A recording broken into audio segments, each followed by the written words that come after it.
Silêncio. Bem, boa tarde. Boa tarde para quem está chegando. Bom almoço para quem está almoçando. Aqui já são 5 horas da tarde. Que vocês tenham um ótimo almoço. Bem, estamos aqui para mais uma live. E o convidado de hoje é o Lucas Sarmento. Ele é um militante, né? Ele foi um militante, né, na área dos direitos das pessoas com deficiência. Ele foi membro do Conselho Municipal das Pessoas com Deficiência no Rio. Ele também era da Associação de Pessoas com Deficiência no Rio de Janeiro.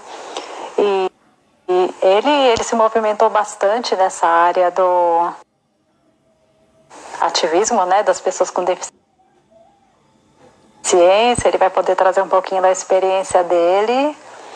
Hoje ele não está no Brasil, ele está na Irlanda, mas vai dar um pouco da sua experiência, da sua trajetória, vai contar um pouco dos seus processos também. Peço que vocês deixem perguntas, na medida do possível a gente vai respondendo, senão posteriormente responderemos também. Então, bem, vou chamá-lo aqui, só um instantinho. Já chamei ele.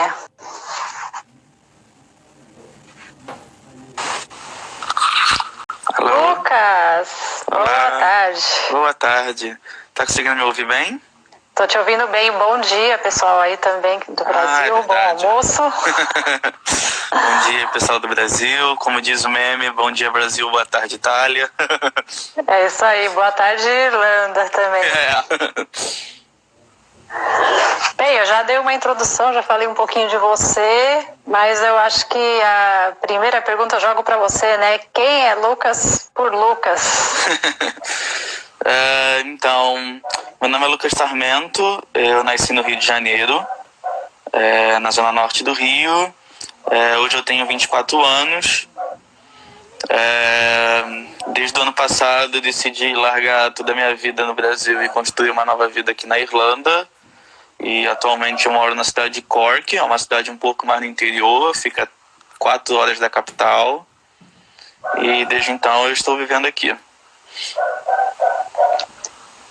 E eu acho que é importante, né, você falar, né, você como uma pessoa com deficiência visual, que eu imagino que você tenha, né, a maioria Sim. das pessoas com albinismo tem, são raríssimos casos que não existe a deficiência visual.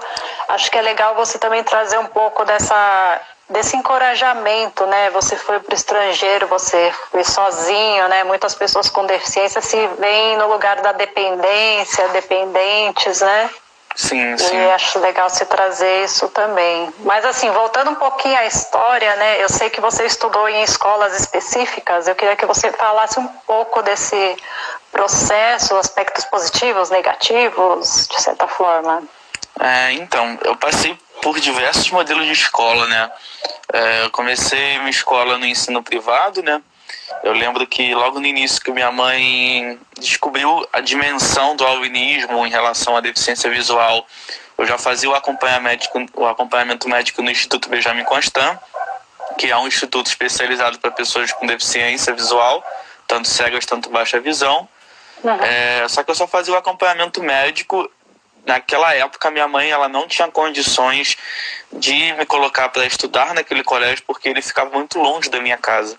E minha mãe era uma mãe solteira, com 2 filhos, não tinha condições de ficar me levando e me buscando todo dia na escola. Então ela optou por me colocar num colégio primeiro privado, perto da minha casa, onde eu comecei os estudos, e depois eu fui para um colégio público, e desde então só estudei no colégio público até o meu ensino médio.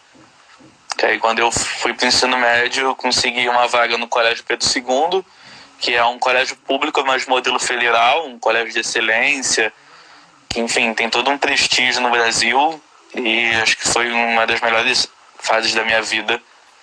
Foi ter estudado naquele colégio, que é um colégio conhecido internacionalmente por ter uma política de inclusão muito boa. E esse colégio, Então, ele não era específico, na verdade, né, para pessoas com deficiência. Ele tinha, na verdade, um projeto político-pedagógico bacana, né, que incluía, é isso? sim. Ele é um colégio bem tradicional e muito grande no Rio de Janeiro. Para você estudar lá, você tem que fazer uma prova. É uma prova bem difícil. Cerca de 30 mil candidatos por ano para 300 vagas, vamos dizer assim. Então é um colégio bem concorrido, mas ele tem um projeto vinculado ao Instituto Benjamin Constant, no qual ele aceita, e não só aceita, mas ele inclui estudantes com diversos tipos de deficiência no colégio. Então ele tem um setor específico, e nesse setor os alunos e os professores recebem apoio. Ele tem todo um projeto político-pedagógico, tem profissionais na área formado. É um colégio que hoje está construindo até uma escola bilíngue, onde se ensina português e libras, enfim. É um colégio regular, de excelência, que tem um atendimento muito bacana voltado para os alunos com deficiência também. E é fácil entrar nesse colégio? Não, infelizmente ele não é fácil. Hoje em dia, ele tem cotas, ele tem reservas de vagas para as pessoas com deficiência, e ele tem um projeto junto com o Instituto Benjamin Constant, no qual o Instituto Benjamin Constant pode enviar alunos formados no ensino fundamental para cursar o ensino médio no Pedro II. Então, geralmente os alunos que se formam no Instituto Benjamin Constant, que só vai até o ensino fundamental, podem entrar através desse projeto diretamente para estudar no Colégio Pedro II. Ou você pode fazer a prova, que eles fazem toda uma adaptação e tudo mais, mas é difícil conseguir vaga. E assim, você pode falar um pouquinho, você falou bastante do Benjamin Constant, acho que é importante você falar o que é, se você fez parte, como que você ingressou e o Benjamin Constant é uma escola especial, né? Assim, é um instituto, né? Na verdade, tem várias coisas, né? Enfim. Sim. Então, eu cheguei a fazer parte do Instituto Benjamin Constant no meu último ano do ensino fundamental. Foi quando eu tive problemas com as escolas que eu estudava e eu não estava conseguindo me adaptar às escolas de ensino municipal, né, que assim tem um atendimento especial bem precário. E aí eu comecei a ser atendido de novo pelo Instituto Benjamin Constant. Nessa época eu já era um adolescente, já sabia me locomover pelo Rio de Janeiro, então eu tinha condições de ficar indo ao Instituto Benjamin Constant todo dia. Eu não precisava que minha mãe me levasse. Então foi aí que eu ingressei no Instituto Benjamin Constant, no meu último ano do ensino fundamental. O Instituto Benjamin Constant é um colégio especial, né? Um colégio específico voltado para as pessoas com deficiência visual, onde as turmas são bem menores, acho que são de 12 a 15 alunos por turma.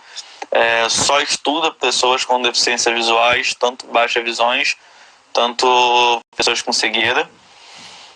E particularmente eu sou um pouco contra esse modelo, mas... Sim, porque é um modelo segregativo, né? Mas eu sei que o Instituto ele tem uma importância no estado do Rio de Janeiro muito grande, porque ele não é só uma escola, né? Ele tem atendimento médico, ele tem atendimento de pesquisa, ele atende pessoas com múltiplas deficiências, que são pessoas com deficiência visual e mais outra deficiência. Eu sei que tem ele um papel importante, mas eu particularmente sou contra esse modelo. Eu acho que a gente tem que sempre voltar para a inclusão do aluno, porque eu acredito que eu, como pessoa com deficiência, não sou um bicho para viver afastado das outras pessoas da sociedade. Eu preciso viver em conjunto com a sociedade, porque eu acredito que o projeto de inclusão ele não é só as pessoas fazendo inclusão para as pessoas com deficiência, mas a gente tem um papel importante, porque a gente precisa mostrar para essas pessoas por que a gente quer a inclusão, o que a gente precisa. Então eu acho importante a gente estar num colégio regular junto com os outros alunos. Eu acho que a questão da inclusão ela é muito mal interpretada, né? Eu já disse isso em outras lives. As pessoas elas fazem, a intenção é boa, mas eu acho que ainda não se tem uma compreensão do que seja de fato inclusão, né? A pessoa eu fiz uma escola para pessoas com deficiência, vamos incluir eles na educação. Mas na verdade é uma segregação. Mas assim, é um processo que eu acho que a sociedade está caminhando para isso, né? Mas ainda tem muita má compreensão, né? E assim, sim, o Benjamin Constant é difícil de entrar nele? Também é concorrido? Tem fila? Não. Hoje o Instituto Benjamin Constant ele sofre de um esvaziamento, né? Se você pegar a taxa de matrícula dos anos anteriores para agora, você vai ver que vai ter uma caída muito grande nesse número, porque acho que hoje tem muito mais vagas, as pessoas estão optando a colocarem mais seus alunos em escolas regulares, ou infelizmente as famílias estão optando em não colocarem seus alunos nas escolas. Isso também é um dado que assusta o Rio de Janeiro. Antes de embarcar para a Irlanda, eu participei de audiências públicas sobre educação especial no município do Rio de Janeiro. A gente pôde perceber isso. Mas não, hoje o Instituto Benjamin Constant ele é um colégio aberto, público, onde se você tiver um aluno com deficiência, comprovado por laudo médico, você pode ingressar lá. E aí o aluno vai ter que fazer uma prova para ver onde que ele vai se adaptar, porque lá tem toda uma adaptação do currículo.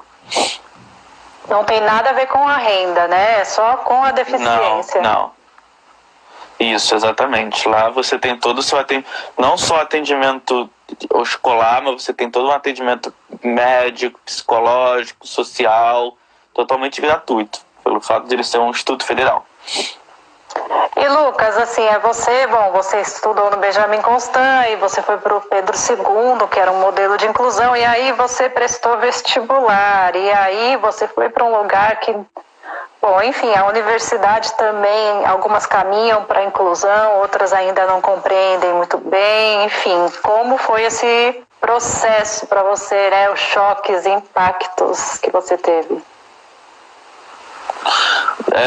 Então, quando eu entrei no Colégio Pedro II, pelo fato dele ser um colégio muito grande, eu já tive um impacto imenso, porque eu sempre estudei em colégio pequeno, principalmente no Instituto Benjamin Constant, e depois eu fui para um colégio que tinha 14 turmas por ano letivo, ou seja, o primeiro ano tinha 14, o segundo ano tinha 5.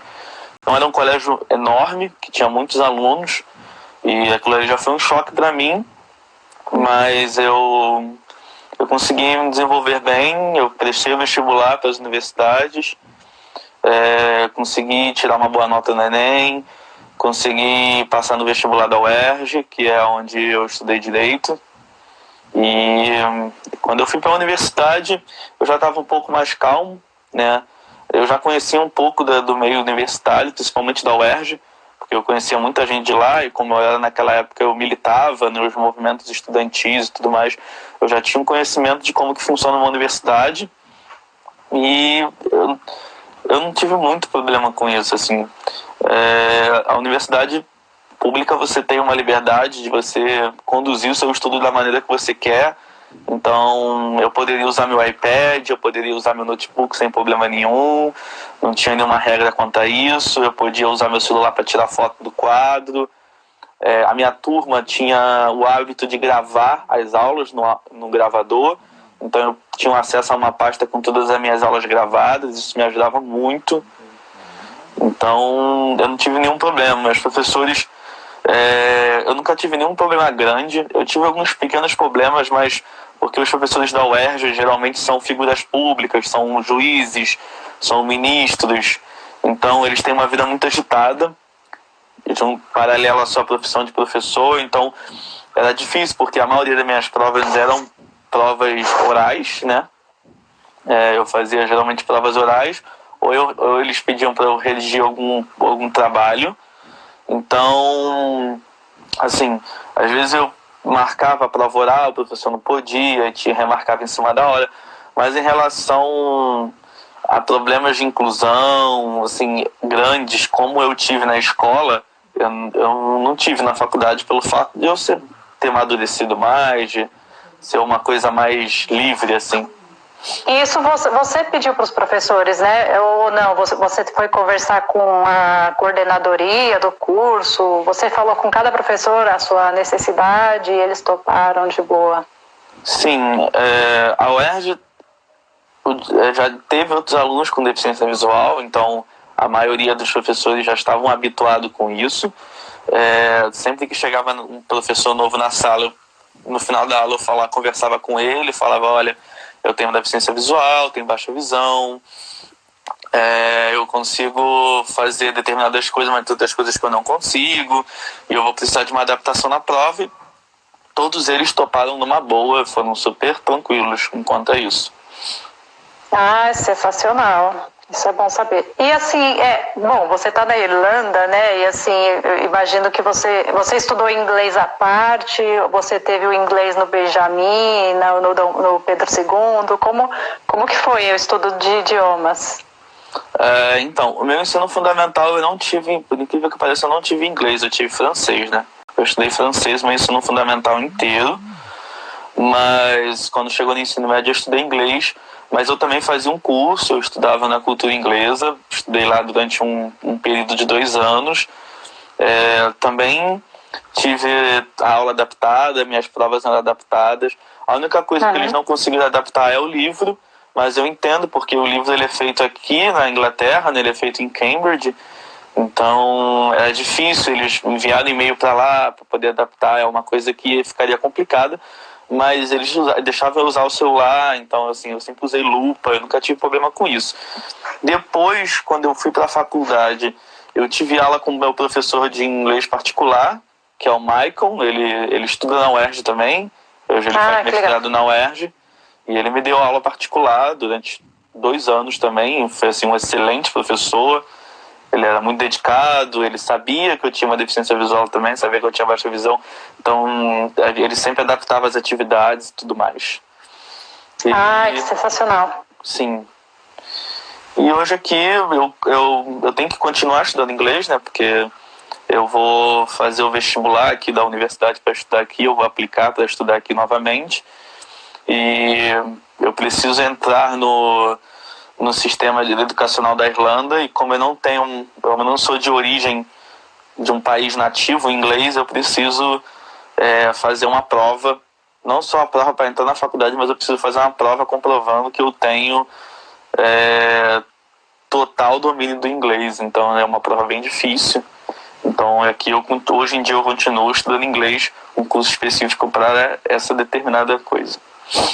E assim, eu sei que você fez direito e sei que você não exerce, mas é importante você falar para as pessoas com albinismo que de repente pensam em ingressar no caminho do direito. Eu acho legal você dizer os desafios que elas podem encontrar nesse processo, né? Enfim, seja quando estiver formado ou durante a faculdade, né? Acho que é importante.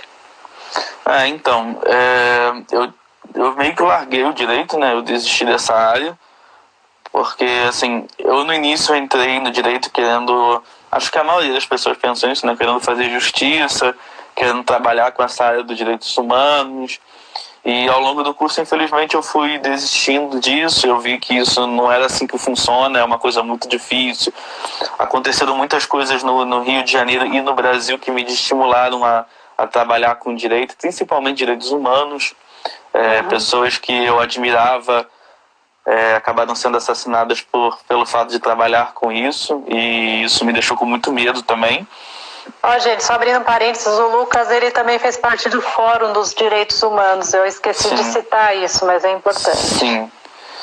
Então, assim, foi um momento bastante conturbado para mim trabalhar com isso no Rio de Janeiro, e eu também, assim, eu sofri bastante em relação a estágio, emprego. Hoje, para você assim, ter uma vida confortável no direito, ou você faz concurso público, ou você trabalha em um excelente escritório. Eu tentei seguir esse caminho de fazer um estágio num excelente escritório, mas era bastante complicado relacionado à minha deficiência visual, porque eu tinha no meu currículo escrito que eu precisava de uma adaptação, Por exemplo, porque a maioria dos escritórios fazia uma prova e eu falava, olha, ou eu preciso da prova ampliada, ou se eu puder, eu posso fazer a prova no computador, eu levo meu notebook, eu uso de vocês, não tem problema. E eu preciso levar meu iPad porque o meu livro, que é o Vademecum, né, que é, como a gente fala, que é a Bíblia do advogado, né, que é o livro que tem todas as leis. A gente precisa a todo tempo estar consultando aquilo, porque advogado não grava a lei, né? É muita coisa também, né? Sim. Então era bastante complicado, porque tem muito escritório que simplesmente não me chamava para entrevista, ou me chamava e na hora, por exemplo, tinha situações que eu estava numa sala de reunião junto com os outros candidatos, que tinha vários computadores, e eu falava disso e ela falava assim, eu acho que a gente não tem um computador disponível. Eu falei, como não tem? Tem um monte de computador na sala. Tô vendo! E era bastante complicado essa situação. Isso aconteceu diversas vezes. Diversas vezes. Eu lembro que teve até um caso que eu fui para um escritório muito famoso no Rio de Janeiro, né? Não só no Rio de Janeiro, mas no Brasil, no qual eu fiz o primeiro processo seletivo e logo depois os alunos foram fazer a prova. E eles falaram que iam me ligar amanhã para remarcar, porque eles iam preparar a prova para mim no computador. E quando eu fui mandar mensagem para a gerente, né, do escritório para ela poder remarcar a prova, ela simplesmente me bloqueou no WhatsApp. Nossa, que absurdo! E assim, eu fiquei muito chateado. Eu lembro que até um pouco depois eu mandei um e-mail para eles. E assim, eu falei tudo que aconteceu e tudo mais. Enfim, eles me pediram desculpa falando que eles meio que deram uma reviravolta no caso. E infelizmente acabou por isso mesmo. Então essas coisas me desmotivou bastante, né? É claro que eu encontrei pessoas muito boas também. Antes de vir para cá eu fazia estágio com uma procuradora, que também tinha um escritório e era uma excelente pessoa. Ela me ensinou muita coisa, ela tinha muita paciência comigo, ela me ajudou muito. Eu agradeço muito a ela. Mas eu já não estava querendo... Se você quiser citar o nome dela, não sei. Vanessa Oliveira, o nome dela. As pessoas boas são bom a gente citar, sim, né? É verdade. Doutora Vanessa Oliveira, procuradora do Estado pela UERJ, ela é procuradora da UERJ especificamente. Obrigada, Vanessa Oliveira, obrigada. Enfim, só que eu já estava determinado a querer mudar de área. Eu sempre tive o interesse de trabalhar com a área da educação ou da psicologia.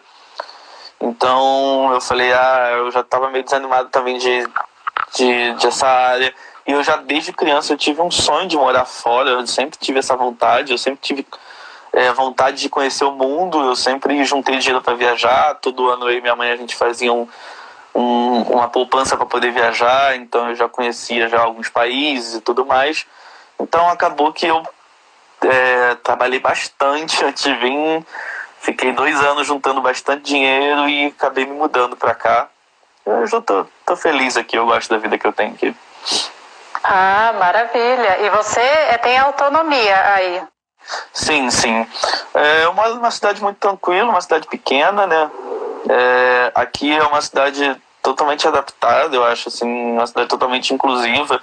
Aqui os pontos de ônibus são fixos, então os ônibus eles param, eles são obrigados a parar, então eu não preciso ficar tentando enxergar um ônibus ou pedir para a pessoa. Aqui onde eu estou também, gente, na Europa isso é muito comum, né? Sim. Os ônibus, se tiver uma pessoa no ponto, o ônibus para.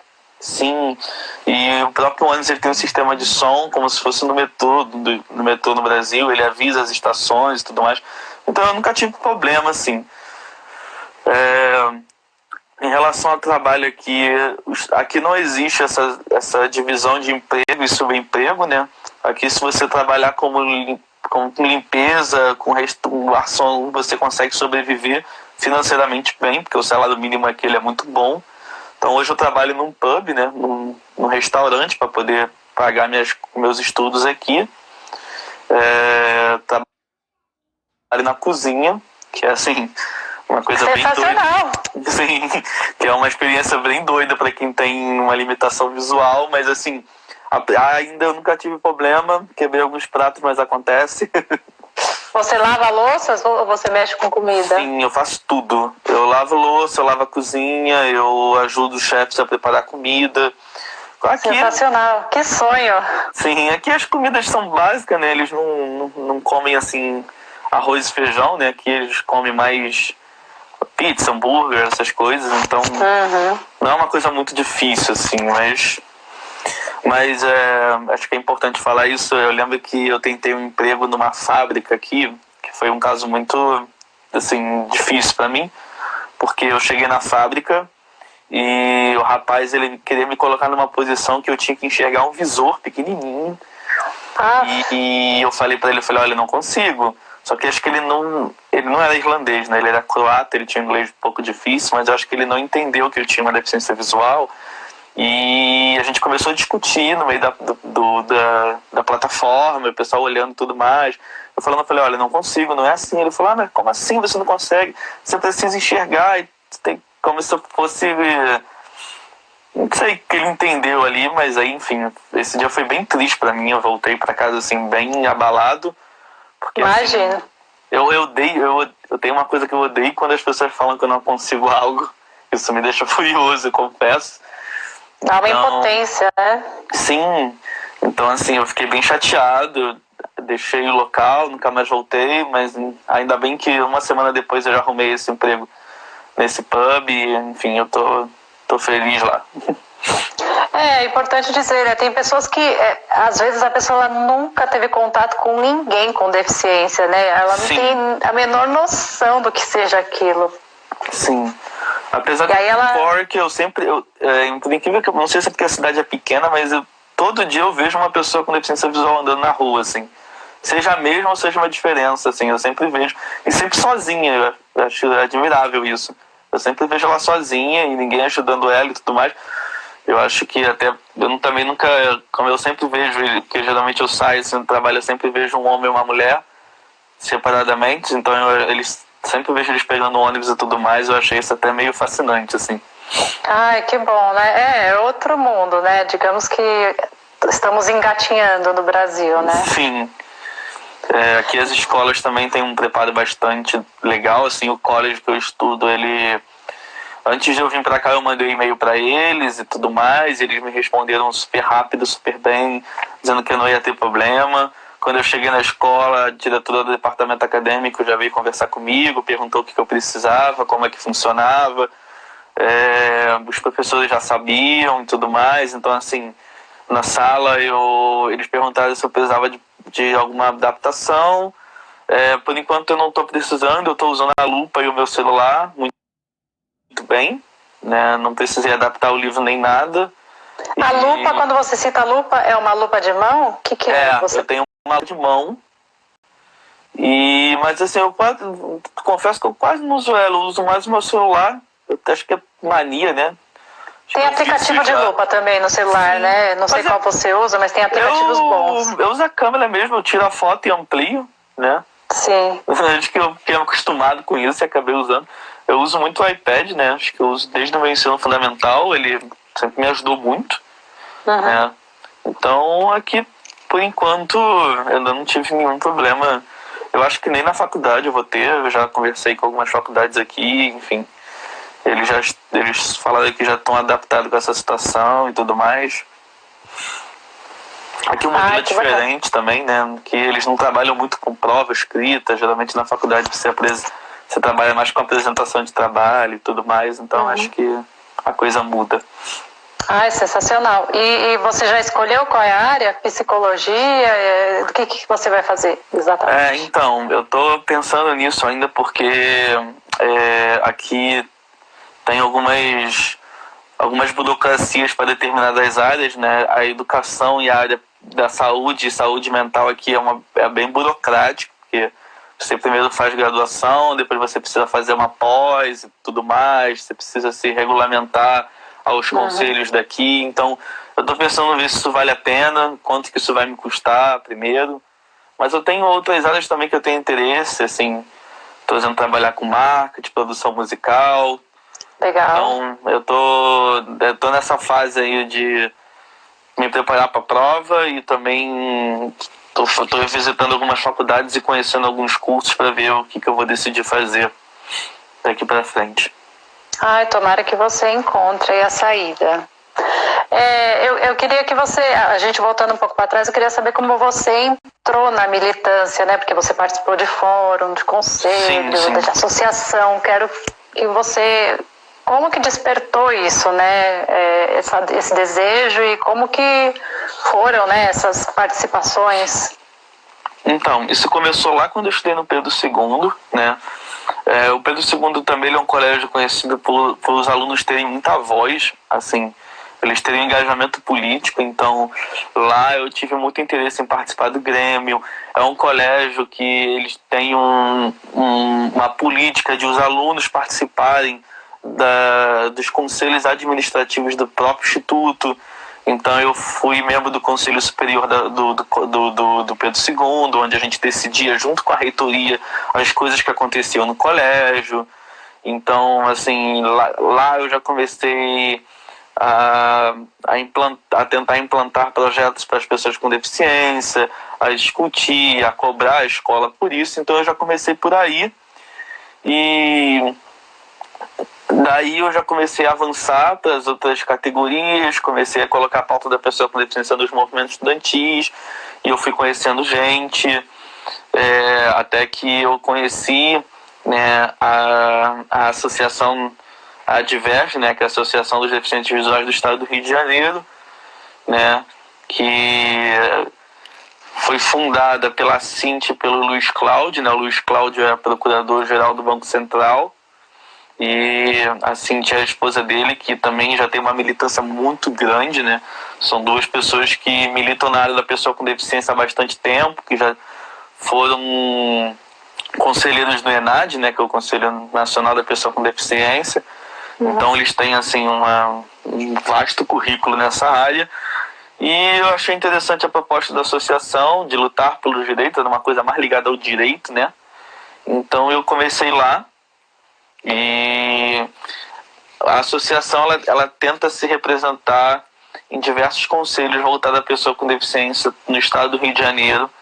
Então, pela associação, eu representei a associação no Fórum Municipal de Direito da Pessoa com Deficiência, né, que era ligado ao município, e no Conselho Municipal da Pessoa com Deficiência, que também era ligado ao município, né? O conselho era uma coisa mais séria, porque era uma coisa mais institucional, né?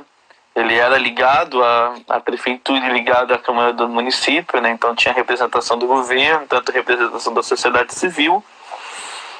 E lá a gente começou a apresentar propostas, fazer análise. É uma coisa muito complicada, porque lá no município do Rio, especificamente, a prefeitura sempre tentava colocar mais pessoas da prefeitura para poder, enfim, puxar a sardinha pro lado deles, e era uma coisa assim, bastante estressante. Mas eu e a Fernanda, que era menina também que tem baixa visão, que me ajudava muito, e a gente tentou ao máximo trabalhar lá e tentar fazer as coisas. A Diverge tinha uma ligação muito forte com a OAB, né, a comissão da OAB da pessoa com deficiência, então a gente tinha um trabalho com eles. A Diverge sempre estava ligado em relação a políticas de pessoas com deficiência, de entrar na justiça, de cobrar o Ministério Público, de fazer ação pública. Então, assim, todas essas coisas voltadas ao direito mesmo, ligado à pessoa com deficiência, em relação à justiça, a gente sempre tentava se envolver e tentava fazer o máximo para tentar garantir os direitos das pessoas com deficiência no estado do Rio de Janeiro. E vocês foram vitoriosos? Tem histórias de vitórias? Assim? Tem. O que você pode dizer? Principalmente relacionado ao passe livre municipal e ao passe livre estadual, né? A gente costuma falar que a gente é muito odiado no Rio de Janeiro, porque no Rio de Janeiro tem uma briga muito grande entre as empresas de ônibus, a prefeitura e o estado, e a questão do passe do passe especial, né, do Rio Card especial, que é o cartão magnético que dá acesso aos transportes para as pessoas com deficiência. Então, a gente sempre que a justiça bloqueava ou tentava impedir que essas pessoas tivessem direito à ação pública, e a gente conseguiu diversas vezes barrar tanto o Estado, tanto a Prefeitura, de limitar os direitos das pessoas com deficiência, né? e a gente sempre esteve envolvido nos conselhos estaduais e municipais para tentar barrar qualquer tipo de situação ou de projeto que a gente via como uma forma de inibir o nosso direito, né? Então, acredito que a gente teve até bastante coisa pelo fato de a gente ser uma associação pequena, com poucos membros. A gente conseguiu sair muito bem, né? Porque a gente sofreu bastante, a gente trabalhou muito duro.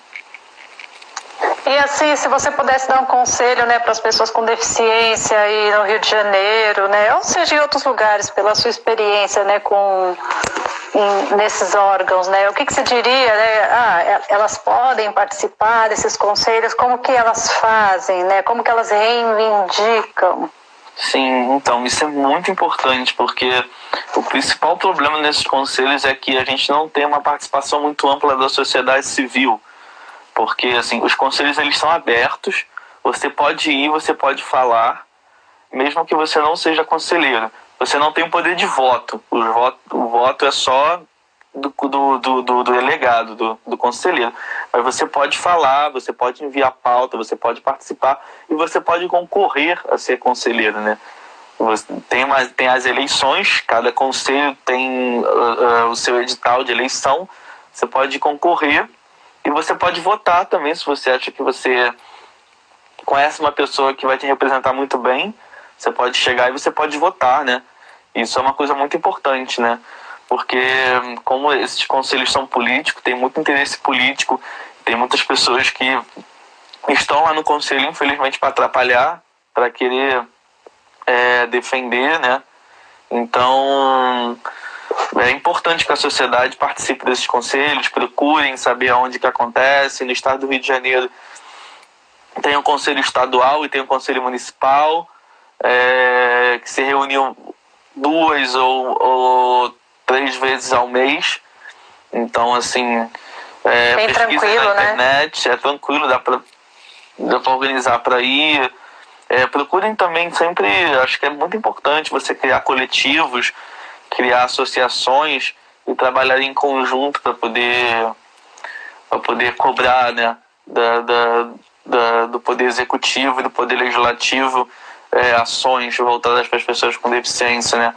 Porque a gente tem hoje a LBI, né, que é a Lei Brasileira de Inclusão, é uma lei muito boa, né, em si, né, em tese ela é bem completa, ela tem todo um instituto de defesa e de tutela muito interessante, mas o problema é que ela não é 100% homologada, né? Ela não tem muita coisa que está escrito, mas que na prática não está funcionando porque falta regulamentação, né? Ela não é totalmente regulamentada e o que falta é isso, a gente precisa regulamentar todo a LBI para poder a gente garantir o máximo direito das pessoas com deficiência. Que é um processo lento no Brasil. Sim, bastante lento, até porque a LBI ela é grande.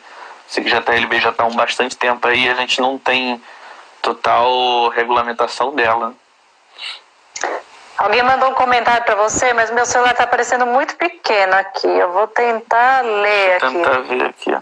Lucas, você tem ideia de como está essa questão do passe de ônibus para pessoa com deficiência na esfera federal?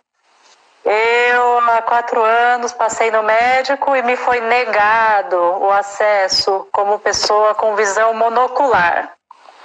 Monocular é uma polêmica, né? Sim, é uma polêmica que até eu me meti, né, no Rio de Janeiro. É uma polêmica muito, muito grande relacionada a se a pessoa com visão monocular é considerada pessoa com deficiência ou não.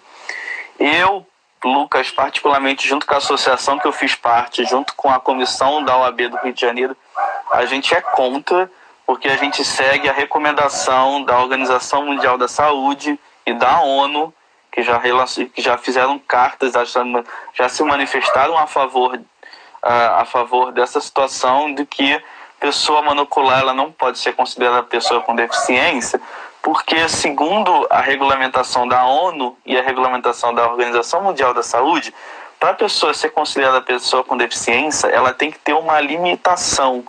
ela tem que ter uma condição limitada e ela tem que passar por um processo psicossocial, que é uma avaliação que não é só médica, é uma avaliação social. Ela vai avaliar a sua vida e vai ver se você realmente teve uma limitação na sua vida, se a sua deficiência te prejudica em algo, te dê desvantagem. Então, a gente tem hoje diversos casos de pessoas monoculares que elas conseguem dirigir, que elas conseguem manter sua vida normalmente, ter acesso à educação e tudo mais. Eu sei que ela não tem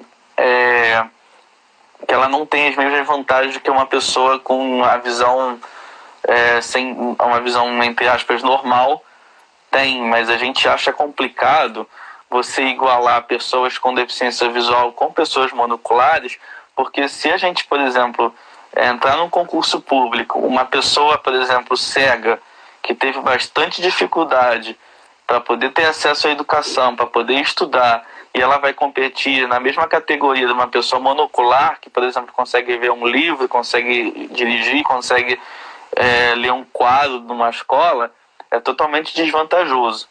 Então, hoje no Rio de Janeiro, a pessoa monocular ela é considerada pessoa com deficiência. Teve um projeto de lei sobre isso, um projeto de lei que até adverge. Eu e o Luiz Cláudio, a OAB, a gente participou, né, da discussão desse projeto de lei. Infelizmente a gente perdeu, o projeto de lei passou. Então, hoje no Rio de Janeiro você pode ter acesso ao passe livre para pessoa com deficiência. Mas no estado, né? No estado. Mas na esfera federal ainda não é possível. Eu acho que através de um processo judicial você consegue, mas através de um projeto de lei, hoje a lei não garante, né? Hoje tem uma discussão muito grande, tem um debate muito grande sobre isso ainda, porque esse projeto de lei ainda está sendo discutido. Ele ia começar, inclusive ser discutido no início desse ano, mas acabou que por conta de diversos momentos políticos, acabou que essa discussão foi deixada de lado. Mas ainda há uma discussão hoje se a pessoa monocular é pessoa com deficiência ou não. Esse projeto, inclusive, está no Senado e tem um outro projeto na Câmara dos Deputados. Mas eu acredito que hoje, para pessoas com visão monocular, não é possível acessar o passe livre federal. E outra, o passe livre federal, ele não é só vinculado à pessoa com deficiência. Ele também tem a questão da renda. Você tem que ter um status de baixa renda para poder se utilizar do passe livre federal, né? Que é o passe livre que você pode viajar entre os estados do Brasil, né? E, enfim, é um processo bem complicado, bem demorado, e que você tem que mandar sua comprovação financeira, sua avaliação social, além do laudo médico.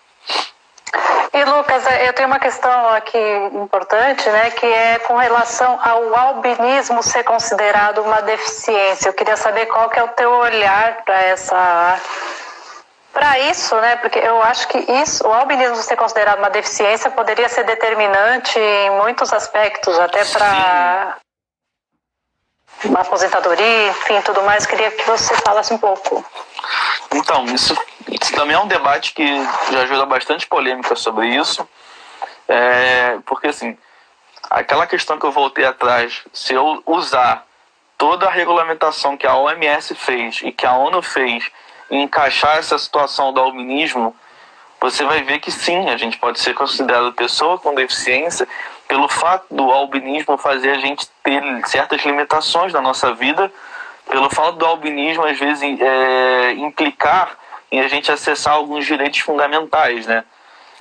Direito à saúde, em questão de protetor solar e tudo mais, questão de educação, não só pelo fato da gente ter a deficiência visual, mas a questão do bullying, da aceitação nas escolas. Então, se a gente fazer uma análise psicossocial da nossa situação, além da gente ter essa condição genética, a gente também vai ter uma limitação na nossa vida social. Então, eu acho que, assim, acho que já passou da hora desse debate ser concretizado mundialmente, porque isso não é só uma coisa que acontece no Rio, isso é uma coisa que é um debate que gera uma discussão mundial.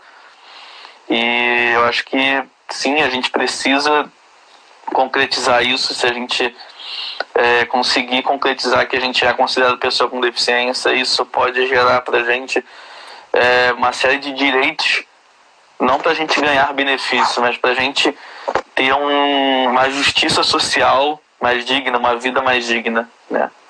É importante dizer, né, tem muitas pessoas com a pele judiada que elas, às vezes, elas são reprovadas na perícia porque é alegado que ela não tem nenhuma deficiência, ela tem força, mas ela não importa que ela tenha a pele judiada, né? Isso, a pele não é argumento, né?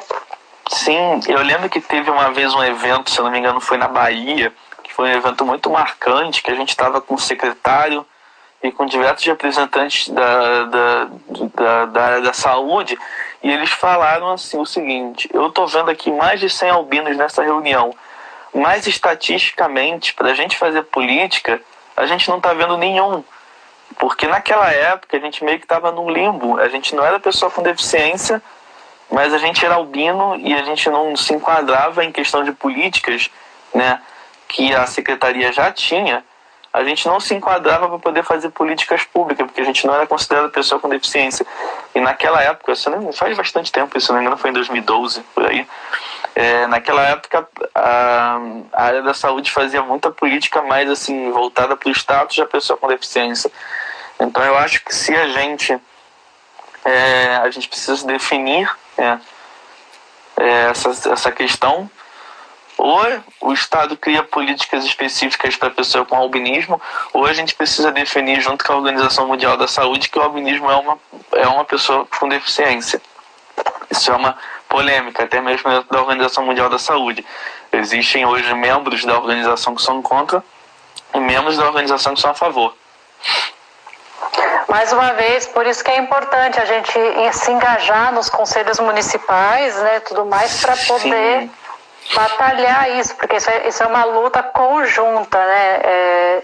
Precisa de massa, né, para reivindicar isso. Sim, principalmente nos conselhos de saúde. Eu participei de alguns conselhos de saúde e eu percebi que a pauta do albinismo, acho que ela nunca foi colocada ali na maioria dos conselhos, né, pelo que eu perguntei, assim, somente no Rio de Janeiro. E é uma coisa importante, porque as políticas, elas não são criadas dentro, e as pessoas pensam que, assim, quem faz política é só o político e o poder executivo, mas não é assim. As políticas, elas têm que vir de baixo, elas têm que vir da base, tem que ser discutido com a sociedade através dos conselhos e dos fóruns, para que seja gerado um documento, que esse documento passe pelas casas legislativas e pelo executivo. Só que para isso acontecer, a gente precisa estar participando desses conselhos, a gente precisa estar lá falando, olha, eu sou pessoa com albinismo e a gente passa isso, aquilo, e a gente precisa que essas políticas sejam criadas pelo bem da sociedade. Então, esse é o caminho que a gente precisa seguir, né? Que eu vejo uma dificuldade, que eu não vejo muita representatividade nos conselhos. Na verdade é uma cultura mesmo do brasileiro, né, de esperar alguém fazer isso por nós, né, alguém vai lutar por nós. Eu terminei assim as minhas questões assim, mas gostei muito da conversa, assim, nossa, foi sensacional assim, navegar por esse caminho aí, né, e eu acho que tem mais alguma coisa que você queria falar nesse campo, né, dos direitos, né? Eu não sei como foi sua trajetória com os médicos, né, também. Você teve bons dermatologistas, oftalmologistas, em algum lugar você... Sim. Em relação assim, eu sempre tive o privilégio de ter um excelente plano de saúde, né, pelo fato do trabalho da minha mãe e tudo mais, mas eu tive contato com um oftalmologista, que ele é o Dr. Evandro, né? Ele atende no Rio de Janeiro, e ele é um oftalmologista excelente. Ele atende tanto no Instituto Benjamin Constant, que é um atendimento gratuito, né? Que é quase um trabalho voluntário que ele faz, porque infelizmente a maioria dos médicos no Instituto Benjamin Constant fazem trabalho voluntário, eles não ganham para isso. e tanto nas clínicas particulares. E ele é uma referência na área da baixa visão. Ele foi presidente... Cite o nome fale de médicos aí, cite o nome, né, para as pessoas procurarem, de repente, né? É Dr. Evandro Lopes. Ele foi já presidente da Associação dos Oftalmologistas na parte da baixa visão, né? Uma associação específica para estudos de baixa visão. Ele já é uma pessoa que, assim, já fez diversos cursos, diversas palestras pelo mundo. Enfim, ele é uma pessoa que sabe muito do assunto. Inclusive, lá no Rio de Janeiro, eu lembro que quando a gente tinha o grupo, né, de pessoas com albinismo, ele foi lá, ele tirou as dúvidas com o grupo, junto com a Miriam, a Nereida lá na UFRJ. Assim, ele é uma pessoa excelente, né?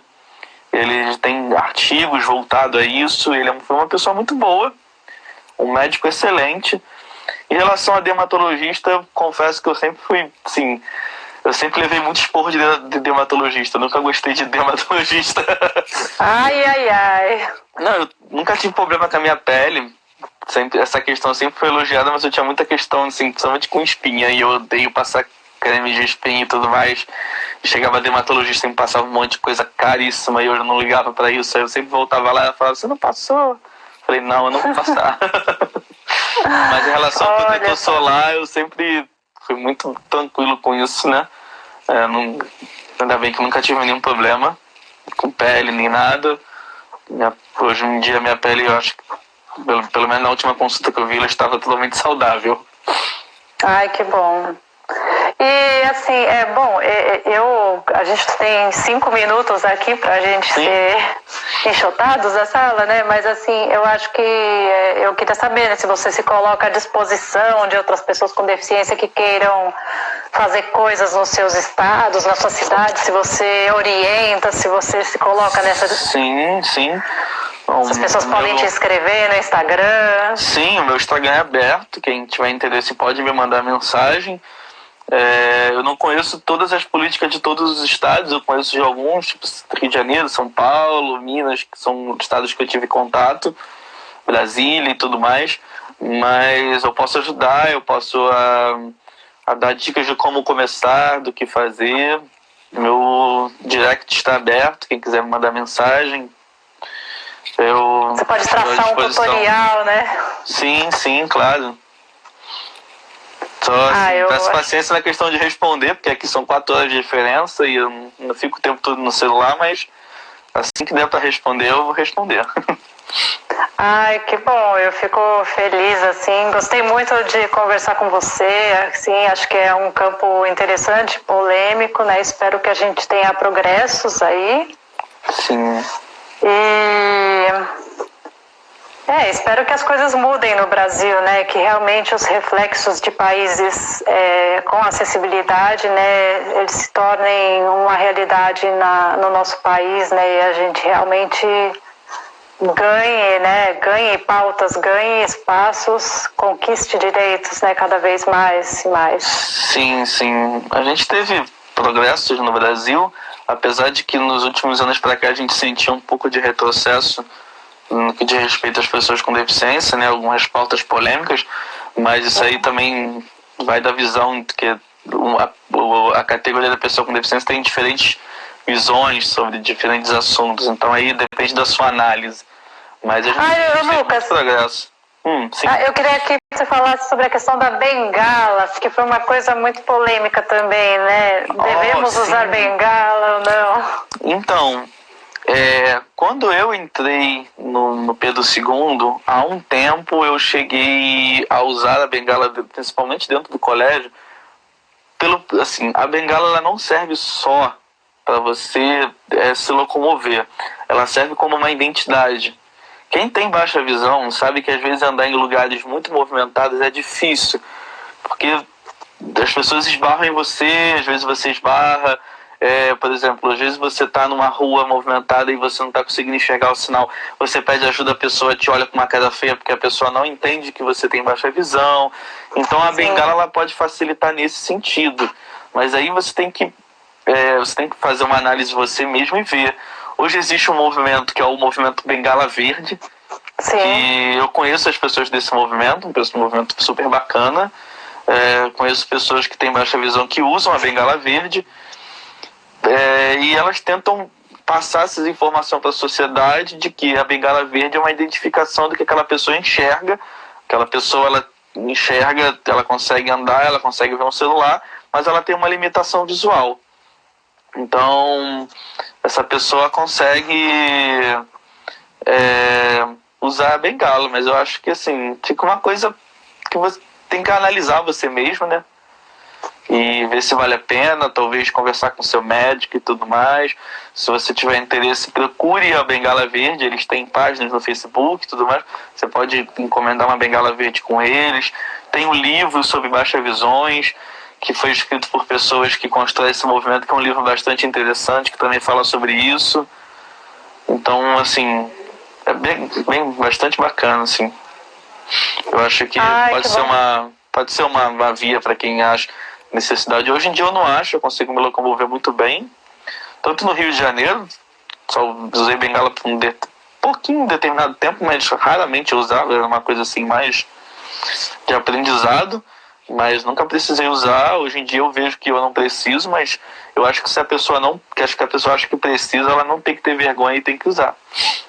É uma análise particular, né? Cada um tem que ver a sua necessidade, né? Não podemos dizer sou contra, sou a favor. Sim, exato.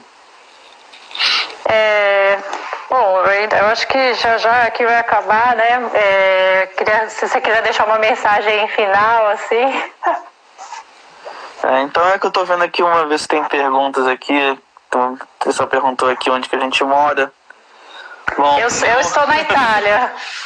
Você está na Itália, né? E hoje eu moro na cidade de Cork, que fica no interior do sul da Irlanda, que fica na Europa. E assim, a gente recomenda muitíssimo que vocês viajem, né? Assim, quem tiver a oportunidade, porque assim, apesar de termos a deficiência visual, né? Isso não nos impede de explorar o desconhecido. Não mesmo, assim, é bacana, as pessoas te ajudam, os aeroportos são preparados, quem quiser também dicas para viajar, com dicas do que fazer, assim, de relação a eu tenho baixa visão, eu tenho medo de viajar, Lucas, o que eu posso fazer? Pode me chamar. Eu tenho um artigo falando sobre isso num blog chamado Bom de Viajar, que é um blog ligado à Rede Ibe de hotel, que eu posso mandar depois se quiserem, mas o meu direct está aberto para quem quiser tirar alguma dúvida aí. Eu vou colocar esse vídeo no YouTube e aí você me manda, porque aí eu deixo na descrição dos comentários, né, o seu blog. Sim. Eu acho que é legal, é bacana. Sim. Eles mandaram, um amigo meu aqui, ele mandou um assunto importante, que é a dificuldade na educação. E a dificuldade na educação inclusiva. Eu falei um pouco sobre isso, né? Mas acho que eu não... Sim, talvez será que a gente tem tempo de falar mais um pouquinho disso? A gente pode sair e começar aqui, porque o papo tá bom também, né? A gente convida as pessoas eu reinicio uma live aqui, que a live vai cair, ela cai inevitavelmente. Então, gente, eu vou encerrar essa daqui e eu vou chamar o Lucas novamente e a gente continua. Se vocês quiserem ouvir o desenrolar, vocês entrem na sala com a gente. Vou terminar aqui.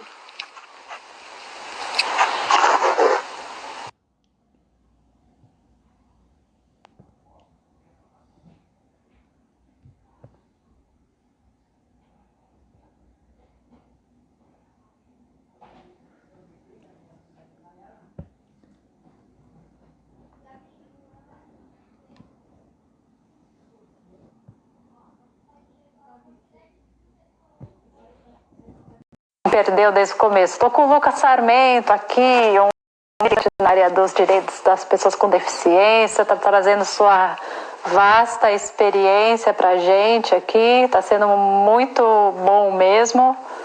E as coisas aqui que foram perguntadas e tal, e vocês podem mandar suas perguntas, vamos respondendo. Então, né, voltamos e a gente vai continuar ali na pergunta do Pedro Forgani, né? É interessante, Pedro Forgani, ele é um amigo meu que ele teve bastante tempo na minha vida, ele me ajudava bastante e ele decidiu fazer física, seguir a área de educação. E ele fez bastante trabalho na área de educação inclusiva, ele se interessa bastante pelo assunto, pesquisou, enfim, isso é assim, muito bacana, eu agradeço muito a ele. Essa questão da educação inclusiva hoje no Brasil ela é bastante complicada, né? Principalmente se a gente tratar das escolas públicas. A gente tem hoje no Brasil 2 modelos de educação, né?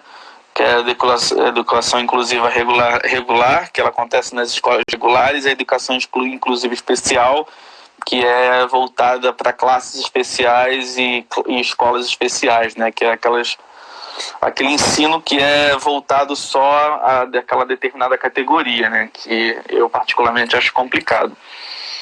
Mas o que a gente tem dificuldade hoje, a primeira dificuldade que a gente tem é a questão da informação, né?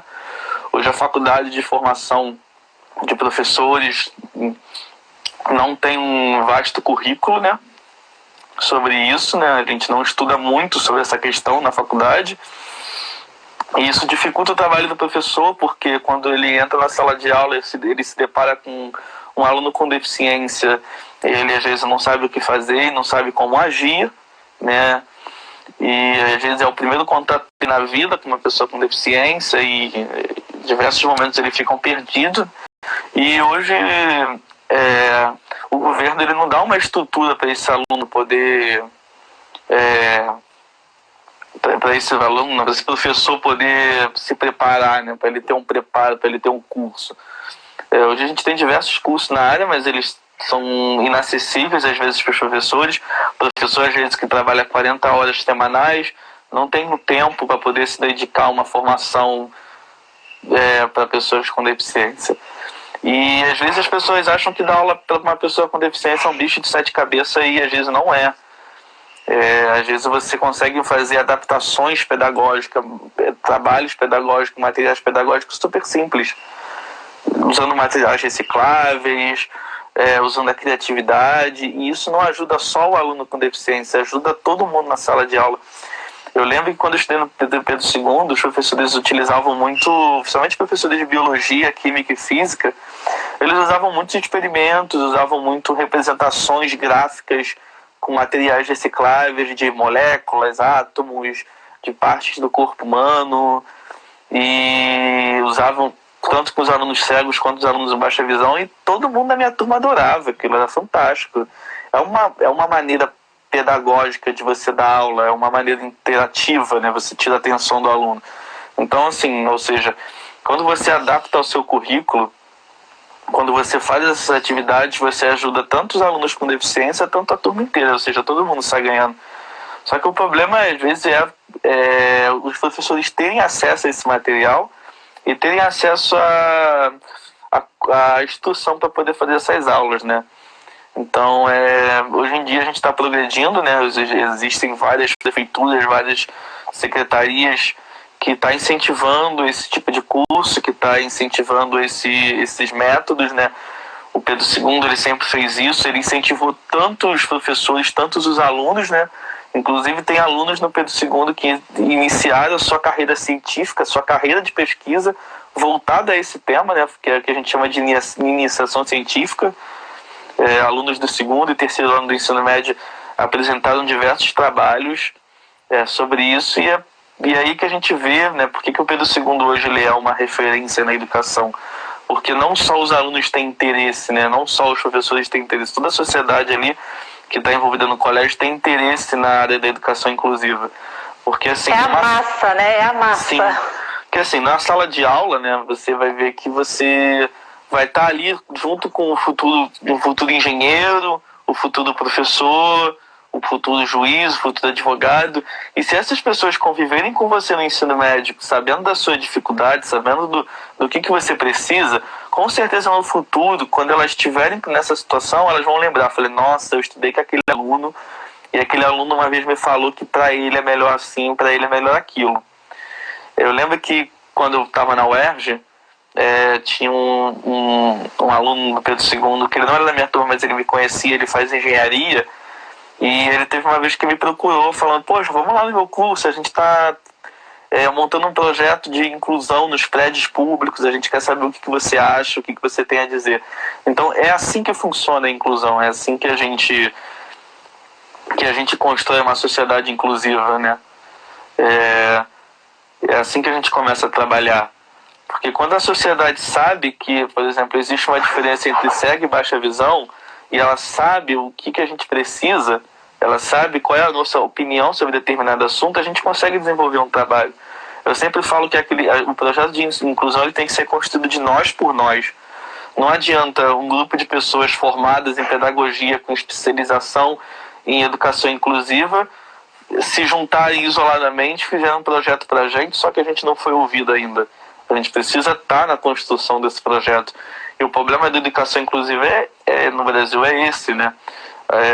Raramente os professores sentam junto com os alunos, discutem junto com os alunos o que eles precisam, o que eles querem, o que é melhor para eles. Geralmente os projetos de inclusão são pilotos, né, que as escolas jogam para os alunos e muitas das vezes não dá certo por isso, né, e a gente acaba gastando dinheiro, gastando tempo, isso é muito complicado. Isso vale para qualquer área, né? Até no albinismo ou em outras deficiências, né? É preciso que nós, como pessoas com deficiência, ou com albinismo, com outras questões, né? Que a gente participe da formulação desses projetos, né? Sim, exatamente. É legal, assim, você incentivar os alunos que estão na faculdade, que vão ingressar com professores que vão começar uma carreira no mundo acadêmico, a fazer esse tipo de projeto, a ter esse tipo de aula, fazer um estágio junto com esses alunos para aprender, né? E hoje eu sei que já está acontecendo isso, né? Hoje o Pedro Forrani, que eu acabei de citar, ele é um exemplo disso, né? Ele teve contato com alunos com deficiência, ele participou de projeto, enfim. Então eu acredito que quando ele chegar no futuro e tiver um aluno com uma pessoa com uma deficiência, ele vai pelo menos saber o que ele pode começar a fazer. Porque o projeto de inclusão ele é individual também. O que pode ser bom para mim não pode ser bom para outra pessoa, por exemplo. Então a gente tem que primeiro conversar com o aluno, a escola tem que fazer um projeto político-pedagógico institucional, né? Chegar... um outro problema que tem muito no Brasil é que as escolas não têm os dados certos. Por exemplo, no ano de 2010 entrou 20 alunos com deficiência, mas aí a gente só vai saber desse dado em 2011, porque a gente não tem um trabalho antes disso. A gente precisa ter um trabalho antes disso, porque antes do aluno começar a estudar, a gente já precisa fazer uma reunião com os professores falando, olha, vai chegar aqui um aluno que ele tem essa determinada deficiência, ele tem essa determinada limitação, ele precisa dessa determinada adaptação, e é assim que a gente vai começar. Só que isso principalmente no Rio de Janeiro isso não acontece, né? Isso é bastante complicado. Em vários estados isso não acontece. Sim, mas é uma política comum isso, eu acho que não sei se é. Acho que é uma política administrativa, né? É um hábito administrativo que o governo no Brasil inteiro aplica de que você primeiro aceita os alunos e depois você faz uma estatística. Isso é difícil, porque aí vai passar um ano, aquele aluno não vai ter material adaptado, não vai ter equipamento, para só no outro ano a prefeitura fazer uma licitação. Isso não é correto, né? É por isso que às vezes a gente tem um atraso aí nessa questão da inclusão. E viu, reforçando o que ele falou, isso é individual, gente, é a adaptação do aluno, cada aluno tem uma necessidade, é importante o diálogo, né, dos pais, dos alunos, com a escola, com a coordenação, com professores, porque cada um tem necessidades específicas.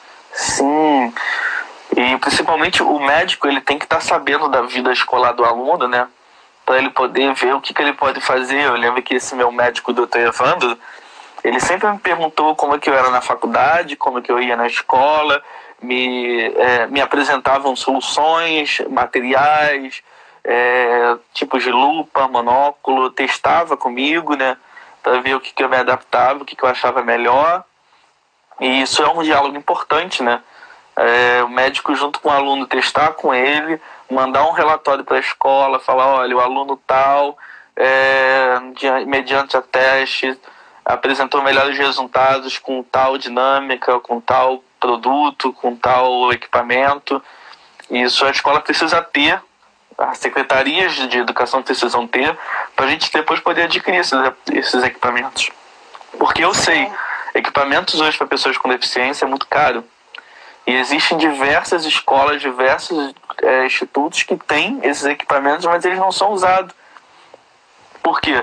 Às vezes comprou, não sabe usar, às vezes não foi instalado, às vezes os professores não sabem como é que trabalhar com aquilo, não sabem o que fazer. Isso é muito complicado. No Rio de Janeiro tem várias escolas que têm impressora em braille, que tem máquina de fazer material em alto relevo, só que os professores não sabem usar. Aí você gasta hoje R$35 mil numa máquina, por exemplo, de imprensa braille, que fica numa caixa jogada no fundo da escola porque ninguém sabe usar, e você vai ver que o dinheiro público está sendo desperdiçado. Já me perguntaram, você falou do Braille, né? Mais de uma pessoa já me perguntou se devemos aprender Braille, nós como pessoas com baixa visão. O que você acha? Não, acho que não é necessário. O Braille, ele é uma formação, ele é importante para quem ou tem a ameaça da perda total da visão, ou a pessoa que realmente não consegue enxergar absolutamente nada em tinta, né, que a gente chama. Eu sei Braille, mas é por outro motivo. Quando eu estudei no Benjamin Constant, eu tinha amigos cegos, eu cheguei até a namorar com uma menina cega, então eu aprendi Braille por conta própria, mas hoje em dia acho que eu nem lembro mais como que lê, porque tem muita coisa na minha cabeça hoje em dia, é muita língua para lembrar. Sim, nossa, é mesmo. Então, mas eu acredito que a gente não eu acho que, assim, se você tiver tempo e interesse, eu acho bacana, eu acho interessante todo mundo ter um conhecimento desse, mas não é necessário para nossa vida, assim, ter acesso à educação através do Braille, assim. Até porque o Braille, ele é importante, mas ele não é também muito inclusivo. E Lucas, eu lembro que quando eu te conheci, né, às vezes a gente comentava uma coisa e você falava assim, processa eles. E assim, eu acho legal se você puder orientar no sentido assim de quando processar, né? Quando entrar num processo. E eu que não tenho dinheiro para pagar um advogado, né? Assim, dar caminhos possíveis também para essas pessoas. E quando eu entender que é um processo, que eu estou sendo desrespeitado nos meus direitos, né? Assim. Sim. Só antes disso, o Forrani comentou aqui sobre a educação, ele falou das impressoras 3D, e isso realmente é uma revolução, assim, acho que no mundo inteiro, que a impressora 3D ela é um equipamento que não é muito caro, o custo de impressão não é muito caro, e ele é uma ferramenta ótima para quem quer dar aula, não só para pessoas com deficiência, mas, enfim, para qualquer tipo de atividade, porque, obviamente, uma coisa 3D é bem mais legal do que um desenho no quadro. Com certeza. Eu nunca vi de perto, mas enfim. Eu indico aí, se um professor tiver um dia acesso, querer ter acesso, eu super recomendo. Eu acho um material incrível, né?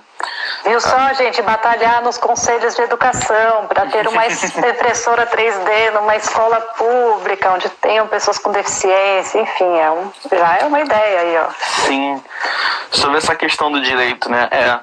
A pessoa ela pode ingressar, isso aí está garantido pela Constituição, a pessoa ela pode ingressar na justiça, ela pode fazer um processo, né, ela pode entrar com um processo desde o momento que ela se veja lesada, né, por algum direito dessa pessoa seja lesado, ou se tiver alguma ameaça, né, de leso ao direito, né, se você acha que alguma situação ou alguém está fazendo você se sentir ameaçado de perder algum direito, né?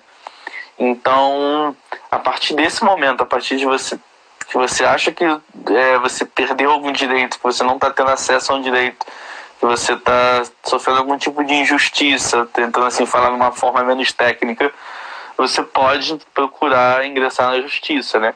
E hoje a pessoa que não tem direito, não tem dinheiro para pagar um advogado, ela tem hoje a defensoria pública. Cada estado tem sua defensoria pública e tem a defensoria pública da União. No Rio de Janeiro, que eu posso falar, mas eu sei que outros estados também têm, no Rio de Janeiro tem um excelente atendimento da Defensoria Pública voltada às pessoas com deficiência. Ela fica no Leblon, na Zona Sul, um departamento específico para atendimento de pessoas com deficiência. Olha que interessante, eu não sabia. Onde o defensor também é cego, né? Eu conheço ele também, ele é uma pessoa bastante esforçada. Eu sei que em outros estados também tem, São Paulo tem, Minas tem, Brasília tem. Tem que procurar em cada estado onde esteja isso, a internet está aí, né, para ajudar a gente. Então você pode procurar a defensoria, você vai ser atendido, tanto pelos estagiários, tanto pelos defensores. Eles vão analisar a sua situação e vão te orientar melhor juridicamente como se trata, né? Do que pode fazer, do que não pode fazer. E a gente tem as associações também, elas dão auxílio jurídico. A OAB tem as comissões de pessoas com deficiência da OAB em cada estado e tem a Comissão Nacional da Pessoa com Deficiência da OAB, que você também consegue procurar na internet. Então você pode entrar em contato com eles e pedir a orientação jurídica, enfim, e dependendo do caso, dependendo da demanda, eles podem sim te ajudar. A gente só pede paciência, porque quando eu trabalhava nessa situação, às vezes as pessoas ficam meio impacientes com a questão do tempo, mas é verdade, a justiça ela é demorada mesmo, né? O processo é complicado, tem poucas pessoas trabalhando para muita demanda. Geralmente essas associações e as defensorias públicas, as pessoas estão lá ganhando muito pouco para trabalhar muito. Sim. Então, o defensor público ele pode ter um salário bom, mas os estagiários não têm. E os estagiários fazem bastante coisa. Eu sei, porque eu já fui e eu conheço estagiários muito dedicados. Então, eu só peço que tenham paciência, mas que sim, procurem a defensoria, caso necessário. Procurem a comissão da pessoa com deficiência da OAB. E que eles sempre vão estar abertos para responder e para tirar todas as suas dúvidas relacionadas a processos judiciais e, enfim, tudo mais. E assim, eu vejo muitos casos de escolas onde pais pedem os livros ampliados e a escola ela tem uma dificuldade, demora ou não tem interesse em disponibilizar isso para o aluno. No caso do aluno da escola pública ou escola particular mesmo, quando que eu tenho que entrar no campo do direito, assim, quando que eu tenho que, sei lá, com advogado, enfim, na justiça, né, assim, falando de justiça, né, porque é uma situação delicada. Eu vejo que pais às vezes não sabem o que fazer, eles pediram, o material não chega, às vezes o filho está sem o material e a aula está correndo, enfim. Isso acontece bastante, isso é bem comum. Inclusive, quando eu era do conselho, a gente recebia bastante denúncias, né, sobre isso, né? E aí você tem diversos caminhos.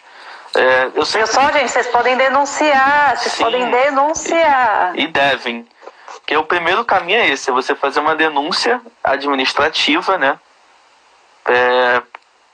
Você ir por viés administrativo, tentar resolver isso administrativamente primeiro, procurar... O que é uma denúncia administrativa? Explica isso. Por exemplo, você procurar, se acontecer numa escola pública, você procurar a Secretaria de Educação e você protocolar aquela denúncia, de você ir na secretaria da escola, procurar o diretor, e se o diretor não te responde... Porque assim, tem uma hierarquia, né? Você vai na direção da escola, se a escola não te deu auxílio, você vai, por exemplo, na Secretaria Regional de Educação. E aí... Se a Secretaria Regional de Educação não resolver, aí sim, eu aconselho a você procurar um auxílio jurídico para que você entre num processo, porque a gente tem leis hoje que garante que a escola precisa garantir os materiais adaptados para as pessoas com deficiência, principalmente se for escola pública, né? Importante saber. Só que assim, eu já falo que é um processo demorado, porque... Direito público é um pouco complicado.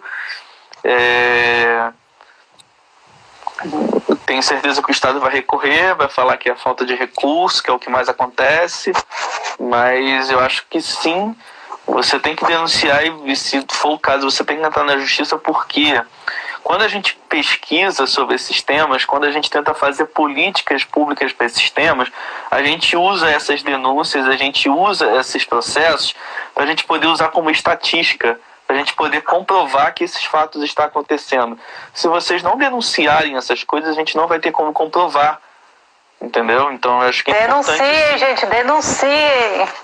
Importante, principalmente os conselhos municipais e estaduais, eles são abertos a denúncias. E é um órgão muito bom para você fazer denúncia, né? O Conselho Municipal, você diz? Sim, tanto o Conselho Municipal quanto estadual. Você vai ter lá representantes da educação, por exemplo, no Conselho Municipal do Rio, a gente chegava a várias denúncias de alunos da rede pública de ensino do município do Rio de Janeiro, e a gente tentava resolver ali junto com a Secretaria de Educação no mesmo dia. Às vezes conseguia, às vezes não conseguia, mas é também uma estratégia boa, né?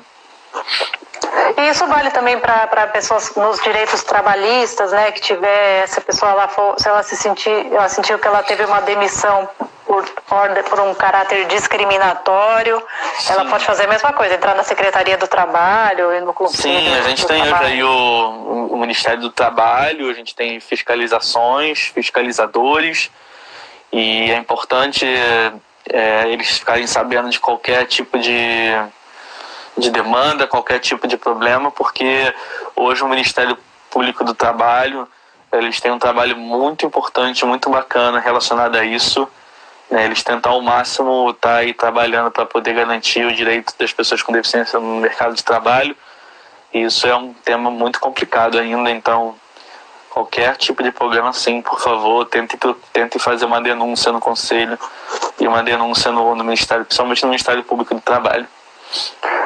Gente, é importante, como ele falou, reforçando mais uma vez, a denúncia é importante, porque gera estatísticas, com a estatística você tem provas, gera provas de que isso, sim, não está acontecendo, enfim, é preciso ter a denúncia.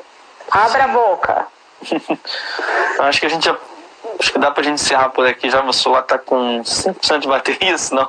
Sim, deixa eu só ver se temos perguntas, né? Algum comentário... deixa eu ver... o seu amigo falou das impressoras, eu acho que... Sim. Bom, foi uma live sensacional, assim, para mim também. Aprendi vários caminhos, né? Acho que todo mundo que assistiu também. A live vai estar no YouTube. Eu agradeço muito ao Lucas, ele se pôs à disposição aí para dar um suporte, de orientar caminhos, né? Para quem precisa aí, né? Ele tem essa experiência no campo do direito, enfim, ele pode orientar caminhos, abrir luz, né? De alguns caminhos, como formar grupos, como talvez formar movimentos, enfim, acho que ele tem toda essa bagagem, pode orientar vocês. Então é isso, gente. Meu direct está aberto. Muito obrigado a todos que assistiram, muito obrigado às perguntas, muito obrigado aí ao Pedro, que sempre esteve presente nessa questão, sempre me ajudando. Obrigado, Pedro, obrigado demais pela sua presença aí, muito feliz, muito feliz. Quem tiver mais perguntas pode me mandar no direct, pode que eu vou responder. Eu vou botar meu celular para carregar, mas vou estar respondendo quem tiver mais perguntas.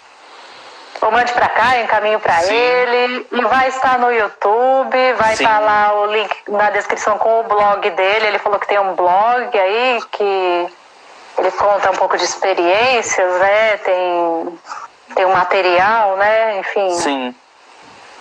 E vai ficar aí à disposição, gente. Eu agradeço demais aí, uma live de 1h30, espero que vocês confiram. Quem não assistiu tudo, vai lá depois no YouTube. Um abração, o Lucas, fica bem aí, se cuida. Muito obrigado, você também, muito cuidado aí, boa sorte aí na Itália. Gratíssima. Muito obrigado por representar o Brasil lá na Aliança Global pela Pessoa com Albinismo na ONU. Eu muito feliz. Espero conseguir ajudar você ao máximo e a gente conseguir, junto com as outras pessoas, a puxar mais políticas globais e reforçar. Sim, para quem não aliança. sabe, eu e Lucas também somos parceiros de trabalho aí, né? Sim. Estamos engajados, né? Em buscar os melhores direitos para todos. Sim, sim. Eu acredito que a gente vai conseguir avanço aí. Com certeza. Bom, pessoal, uma ótima tarde. Um abração para você aí. Tchau, tchau, gente. Tchau.